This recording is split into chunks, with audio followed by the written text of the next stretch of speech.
नमस्कार, मेरा नाम आलोक है। आप देख रहे हैं बिहार के सबसे बड़े यूट्यूब न्यूज़ चैनल लाइफस्टीज को। लोकसभा चुनाव की तारीखों का ऐलान हो गया है। इस वक्त हमारे साथ मौजूद हैं राजद के विधायक अख्तरुल इस्लाम शाहीन जी। सर, लगातार बीजेपी ये दावा कर रही है कि अब जब तारीखों का ऐलान हो गया है, एक भारी युवाओं का जन समर्थन उनके साथ है। क्या इसमें महागठबंधन डर जाएगी?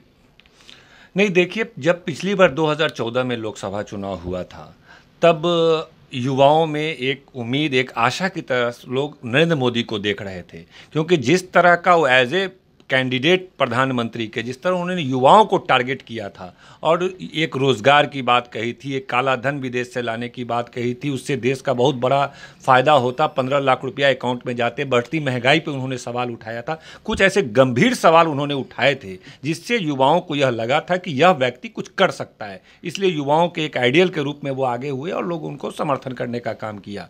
और जिस तरह उन्होंने एक सीमित समय में काम करने का वादा किया था कि हम 100 दिन में यह काम कर देंगे, 3 महीने में यह काम कर देंगे, लोग धीरे धीरे निराश होते चले गए। 1 साल गुजरा, 2 साल गुजरा, 5 साल गुजर गया, एक कमिटमेंट उनके द्वारा पूरा नहीं हुआ। न ही रोजगार में वृद्धि के जगह उल्टा कटौती हो गई। काला धन आने के बजाय यहाँ का व्हाइट मनी सब माल्या और इनके जो मेहुल जी भाई हैं और कौन भाई हैं, सब लोग लेकर के चले। अच्छा, तो जब युवाओं का समर्थन उनके साथ नहीं है, भारतीय जनता पार्टी से पूरी तरह इस देश का युवा निराश हो चुका है और नई तरफ वो देख रहा है। जैसे बिहार में तेजस्वी यादव को देख रहा है, राष्ट्रीय स्तर पर राहुल गांधी को देख रहा है और रीजनल स्तर पर अखिलेश यादव को देख रहा है। उनके लग रहा है कि युवाओं का भला अगर कोई कर सकता है तो तेजस्वी यादव जैसा, अखिलेश यादव जैसा, राहुल गांधी जैसा कोई युवा नेतृत्व ही ऐसा कर सकता है, वरना इस तरह मोदी जैसे लोग गलत बयानी कर करके लोगों को दिग्भ्रमित करने का काम करते हैं। अब युवा कभी भी नरेंद्र मोदी के किसी भी आश्वासन में या किसी भी नारे में, किसी भी वादे में फंसने वाला नहीं है। काठ की हाड़ी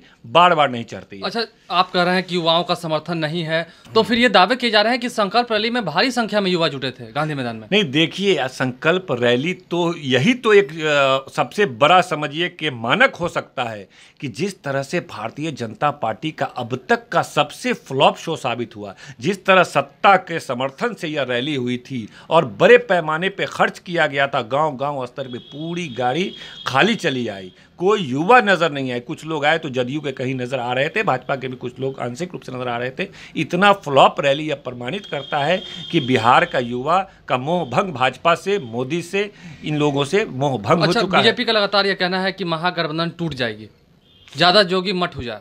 नहीं, देखिए, टूट कौन रहा है? भाजपा की गलत नीति की वजह से उनके लोग आपस में टूट रहे हैं। उपेंद्र कुशवाहा उनसे टूट गए, जीतन राम मांझी उससे टूट गए, शत्रुघ्न सिन्हा उनसे टूट गए, कीर्ति झा आजाद उनसे टूट गए, जितना पूरे देश में चंद्रबाबू नायडू उनसे टूट गए। इनकी नकारात्मक राजनीति और जो दक्षिणपंथी विचारधारा के कारण और तमाम संस्थाओं और जिस तरह दलितों के खिलाफ, अल्पसंख्यकों के खिलाफ जो नकारात्मक राजनीति कर रहे हैं, जिससे इनके दल में भी कुछ अच्छे लोग हैं जो इनके साथ रहने को अब तैयार नहीं हुए। सबको लगा कि डूबता नाव है, इनके साथ रहेंगे तो नाव डूब जाएगा। क्या आप दावा कर रहे हैं कि चुनाव से पहले जिस तरह की स्थितियां चल रही हैं इंडिया के अंदर, तो क्या और भी दल टूट सकते हैं?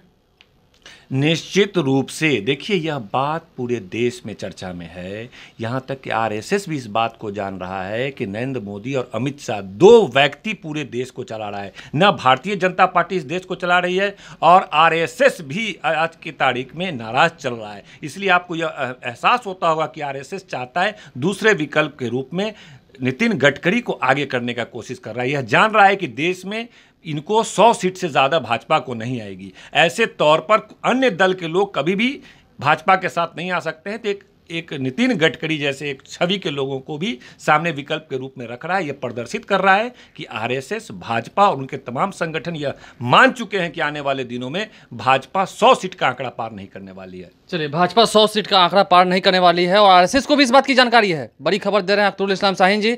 लाइफस्टीज के साथ आप बने रहें। यदि अभी तक आपने हमारे चैनल को सब्सक्राइब नहीं किया तो जरूर सब्सक्राइब करें, साथ साथ फेसबुक पेज भी लाइक करें ताकि हर छोटी बड़ी खबरों के साथ हम आपको रूबरू करा सकें। धन्यवाद।